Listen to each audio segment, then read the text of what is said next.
Pemirsa, perdagangan saham di Bursa Efek Indonesia baru saja berakhir. Kita akan membahasnya bersama dengan Panin Sekuritas.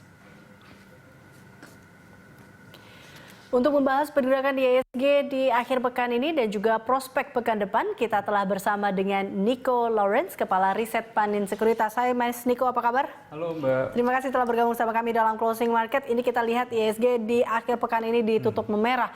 Anda melihat sentimen apa yang cukup membuat IHSG kita tertahan di zona merah hari ini? Kalau sebenarnya kita lihat concernnya masih dari regional ya, mainly kalau kita lihat COVID-19 di global, it's always the case gitu, maksudnya itu selalu kasusnya, jadi itu yang jadi concern paling utama. Terus kalau kedua yang kita lihat tuh sebenarnya secara spesifik antara US dan juga China itu yang bikin ketidakpastian masih tinggi.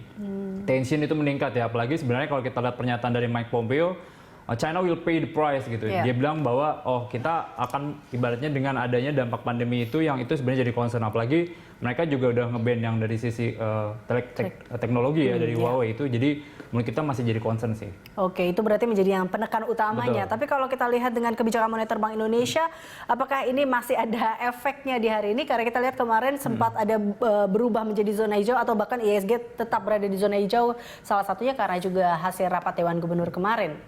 Ini tidakkah atau Anda melihatnya seperti apa? Kalau kita lihat sebenarnya dampak dari transmisi BI rate itu sebenarnya nggak terlalu positif juga ya kalau ke pasar ya, karena sebenarnya mekanisme yang paling penting dalam pemangkasan kebijakan moneter itu adalah transmisinya atau translasinya, karena concernnya di perbankan adalah ketika BI rate itu dipangkas, itu buat lending rate di pasar itu turunnya tuh nggak sesuai dengan BI rate itu tadi, karena apa? Liquidity di perbankan itu ketat, jadi itu yang sebenarnya jadi concern sih sebenarnya. Plus kedua, dengan adanya ibaratnya potensi buat rupiah ini juga melemah, potensi buat obligasi 10 years mainly itu juga yieldnya akan turun. Kalau yield turun kan berarti by attractiveness level, ini nggak menarik nih imbal hasilnya. Jadi investor itu juga akan pressure dari sisi rupiah, karena kita tahu ya buat yang foreign investor itu pasti pertimbangannya bukan cuma dari sisi capital gain, cuman mereka ada concern dari sisi foreign loss atau currency loss. Jadi itu yang sebenarnya menurut kita akan jadi beban tuh buat dari sisi pemangkasan bunganya. Pemangkasan itu. Nah, tapi kita juga lihat tadi ya, kalau kita balik lagi ke global, ini salah satu juga yang kita lihat agak optimis yaitu terkait dengan kemarin adalah penemuan vaksin Moderna itu. Nah, tapi kita juga lihat tadi yang membayangnya adalah terkait dengan masih perang panas dinginnya Amerika, Tiongkok juga masih ada. Nah, Anda melihat tarik-menarik sentimen ini atau katalis positif dan negatif ini masih akan berlangsungkah di pekan depan?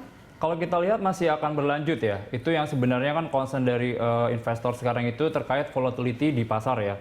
Karena sebenarnya orang ekspektasi perbaikan ekonomi, third quarter, fourth quarter itu akan membaik. Cuman kalau sebenarnya mungkin kita start dari global dulu, dari US gitu. Jadi pernyataan dari The Fed ini, mereka memperkirakan buat perbaikan ekonomi ini bakal benar-benar gradual. Makanya kalau kita lihat hari ini, neracanya The Fed tuh akhirnya naik di atas 7 triliun lagi sejak kemarin bulan Juni 2020. Jadi itu mengindikasikan bahwa neraca The Fed masih tinggi, mereka masih butuh nih stimulus buat ke pasar. Itu yang menurut kita masih jadi concernnya. Oke, baik. Nah, ini kalau melihat dengan masihnya ada tarik-menarik sentimen positif dan negatif, Anda melihat selera dari investor sendiri sejauh ini seperti apa? Kalau dari investor ya, kalau misalnya buy appetite itu sekarang moodnya lebih banyak di equity ya. Jadi kalau kita lihat itu, jadi dengan adanya banyak sih sebenarnya leading indicator yang kita lihat cukup bagus ya. Pertama, rilis data Purchasing Managerial Index kita itu membaik. Dari sisi consumer confidence buat di Indonesia, kemarin juga rilis datanya membaik. Kalau kita lihat berdasarkan ekonomi, kemarin ekspor juga positif ya, which it beat the expectation juga. Jadi trade balance juga positif, itu kita lihatnya jadi katalis positif. Dan itu sebenarnya bikin kita tahu bahwa sebenarnya buat saham, kalau ketika ekonomi membaik atau ibaratnya di initial cycle itu akan lebih positif karena revenue nanti mulai muncul, laba mulai tumbuh, itu yang sebenarnya menurut kita positif. Jadi most likely sih sekarang moodnya dari investor itu mungkin lebih bisa shifting ke risky asset ya, karena kelihatan juga sebenarnya kalau di global obligasi US Treasury ini juga trend yieldnya tuh naik terus gitu. Jadi kelihatan bahwa mereka udah sedikit sell off dari obligasinya, mereka pindahin asetnya ke aset yang berisiko, salah satunya adalah saham. Saham, oke. Nah ini kalau kita lihat, kita ke rupiah sebentar. Ini kalau kita ke rupiah, di mana siang hari ini rupiah terkoreksi cukup tajam, sehingga ini nembus 14.700 rupiah. Ini kita lihat di siang tadi. Ini seberapa besarkah ini mempengaruhi tentunya sektor-sektor untuk paling tidak, untuk yang berorientasi ekspor dan impor. Ini pastikan juga cukup berpengaruh sebenarnya untuk saham-saham ini juga. Benar, sebenarnya kalau yang paling jadi concern dari rupiah itu ketika ibaratnya rupiahnya lagi melemah, itu which ada imported inflation. Ibaratnya tuh harga bahan baku yang kita import itu sebenarnya akan jadi lebih mahal. Kalau ibaratnya kan harga bahan baku lebih mahal karena dari sisi cost, itu berarti secara business wise itu pasti dari sisi emiten, cost buat investment cost-nya itu lebih mahal. Jadi pasti mereka punya margin akan tertekan ya. Harga pokoknya mereka pasti akan naik. Cuman revenue mereka nggak bisa naikin karena ibaratnya market sangat sensitif banget nih, sangat harga gitu. Jadi margin akan tertekan, laba akan tertekan. Jadi itu bikin perekonomian itu akan sangat lemah ya. Karena sebenarnya mainly gini ya. Jadi kalau kita lihat kan beberapa hari ini tren investor lebih banyak didorong dari retail investor ya, which mereka nggak akan terlalu jadi concern dari sisi rupiah. Cuman kalau kita lihat foreign investor, moodnya tuh belum terlalu bagus.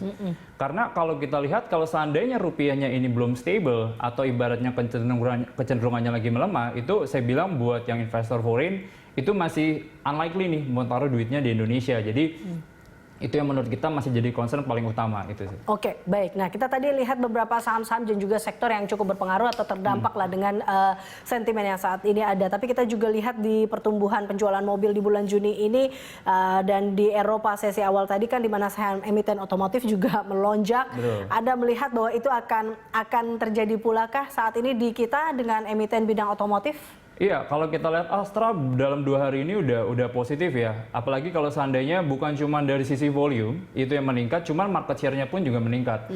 Walaupun secara bulanan itu saya terakhir 38%. Itu cuman kalau dari sisi akumulasi itu Astra dari sisi market share masih 50%. Jadi itu kita lihatnya positif ya buat Astra. Apalagi sebenarnya mekanisme buat pemangkasan BI rate itu kan sangat related dengan emiten-emiten yang sebenarnya consumer related, property. Itu dari sisi mortgage pasti kita akan turun atau kredit propertinya.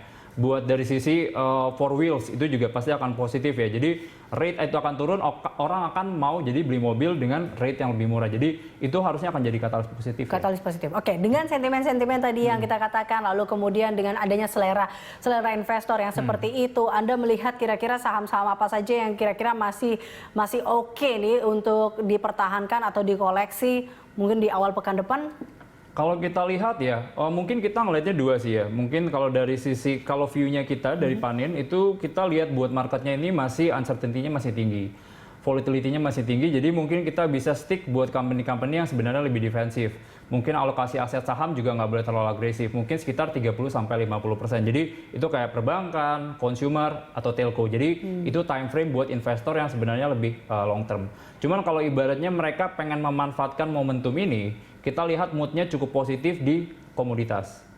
Jadi kalau kita lihat harga komoditas, berapa hari ini itu cukup bagus ya. Apalagi kalau kita lihat rilis data di China, itu PMI-nya bagus, retail sales bagus. Apalagi beberapa ekonom memperkirakan China bakal memasuki V-shape recovery, which itu nggak akan terjadi di negara lain yang sebenarnya mereka lebih gradual atau modelnya adalah either modelnya kayak L-shape atau sebenarnya lebih ke U-shape. Itu jadi yang sebenarnya menurut kita masih jadi kata positifnya komoditas ya. Oke, tapi kalau Anda melihat berarti seberapa menarikkah pasar modal kita sampai akhir bulan ini?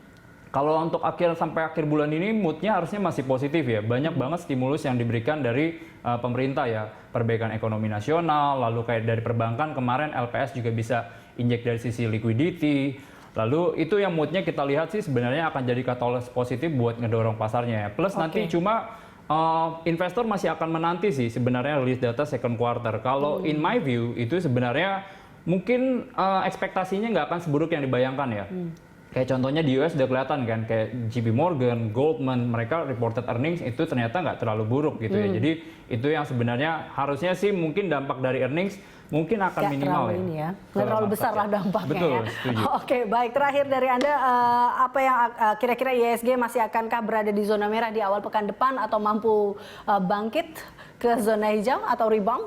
Kalau kita lihat most likely sih trennya bakal lebih positif ya. Jadi buat minggu depan kita lihat market masih bisa hijau ya. Jadi melanjutkan rally di minggu ini. Jadi itu yang sebenarnya masih disupport dari regional karena rilis datanya tuh lagi bagus gitu. Cuma kita takutnya lebih ada shock sih. Shock itu yang sebenarnya kita nggak bisa prediksi. Salah satunya adalah US dan juga China tension.